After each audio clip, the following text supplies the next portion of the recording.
अगर मैं आपसे कहूँ कि जो ब्रह्मांड आप देख रहे हैं वो असल में पूरा ब्रह्मांड नहीं है, तो क्या आप यकीन कर पाएंगे?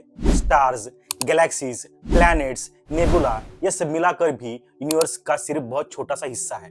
साइंस के अनुसार लगभग 95% ब्रह्मांड ऐसा है जिसे हम देख नहीं सकते, और इसी अदृश्य हिस्से को कहा जाता है डार्क मैटर या डार्क एनर्जी। जब हम रात के आसमान में देखते हैं तो हमें लाखों तारे दिखाई देते हैं, लेकिन जो दिखता है वही पूरी सच्चाई नहीं है। वैज्ञानिकों ने पाया कि गैलेक्सी जिस तरह से घूम रही है वो सिर्फ दिखने वाले मैटर से पॉसिबल नहीं है। लॉजिक कहता है कि इतनी तेज रोटेशंस पर गैलेक्सी टूट जानी चाहिए थी, लेकिन ऐसा नहीं हो रहा है। इसका मतलब साफ है, कुछ ऐसा है जो एक्स्ट्रा ग्रेविटी दे रहा है लेकिन दिखाई नहीं दे रहा, और यही से डार्क मैटर का कंसेप्ट जन्म लेता है। डार्क मैटर कोई अंधेरा धुआं या शैडो नहीं है, यह एक ऐसा मैटर है जो लाइट के साथ इंटरेक्ट नहीं करता, इसलिए इसे देखा नहीं जा सकता। ना ये लाइट को इमिट करता है, ना रिफ्लेक्ट, ना एब्जॉर्ब, लेकिन इसका असर ग्रेविटी के जरिए साफ दिखता है। अब गैलेक्सीज एक साथ बनी हुई है, क्लस्टर स्टेबल है और लार्ज स्केल स्ट्रक्चर बना हुआ है, ये सिर्फ डार्क मैटर की वजह से है। आज की फिजिक्स कहती है कि यूनिवर्स का लगभग 27% हिस्सा डार्क मैटर से बना है। डार्क मैटर इसलिए इनविजिबल है क्योंकि ये इलेक्ट्रोमैग्नेटिक फोर्स के साथ रिएक्ट नहीं करता। हमारी आंखें, टेलीस्कोप और कैमरास सब कुछ लाइट पर डिपेंड करते हैं। जहां लाइट ही नहीं, वहां देखना इम्पॉसिबल हो जाता है।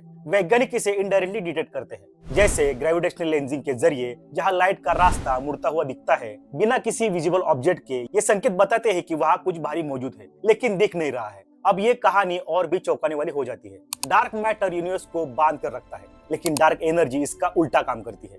1990s में वैज्ञानिकों ने डिस्कवर किया कि यूनिवर्स सिर्फ एक्सपांड नहीं कर रहा, बल्कि उसकी एक्सपांशन तेजी से होती जा रही है। अब लॉजिक के हिसाब से ग्रेविटी को एक्सपांशन को स्लो करना चाहिए था, लेकिन ऐसा नहीं हुआ। इसका मतलब ये था कि कोई अननोन फोर्स यूनिवर्स को बाहर की ओर धकेल रही है, और इसी फोर्स को नाम दिया गया dark energy. Dark energy space के अंदर ही मौजूद एक मिस्टीरियस एनर्जी मानी जाती है। जैसे जैसे यूनिवर्स एक्सपांड करता है, डार्क एनर्जी कम होने की बजाय प्रभावी हो जाती है। आज के एस्टिमेट्स के अनुसार यूनिवर्स का लगभग 68% हिस्सा डार्क एनर्जी से बना है, और यही वजह है कि डिस्टेंस गैलेक्सीज हमसे तेजी से दूर जा रही है। अगर डार्क एनर्जी ना होती तो यूनिवर्स शायद कब का कोलैप्स कर चुका होता। अब डार्क मैटर ग्रेविटी को बढ़ाता है, चीजों को जोड़ता है, स्ट्रक्चर बनाता है। डार्क एनर्जी ग्रेविटी के अपोजिट काम करती है, स्पेस को फैलाती है, एक्सपेंशन को तेज करती है। एक यूनिवर्स को पकड़े रहती है और दूसरी उसे फैलाती है, लेकिन दोनों इनविजिबल है, दोनों मिस्टीरियस है, लेकिन दोनों के बिना यूनिवर्स की कल्पना करना भी मुश्किल है। और एक और सवाल पैदा होता है कि ये सिर्फ थ्योरी है या सच। डार्क मैटर और डार्क एनर्जी दोनों डायरेक्टली नहीं देखे गए हैं, लेकिन इनके इफेक्ट्स इतने कंसिस्टेंट है कि मॉडर्न कॉस्मोलॉजी इन्हें इग्नोर नहीं कर सकती। आज दुनिया भर में एक्सपेरिमेंट चल रहे हैं, अंडरग्राउंड डिटेक्टर्स, स्पेस टेलीस्कोप और एडवांस सिमुलेशंस, ताकि इन रहस्यों को समझा जा सके।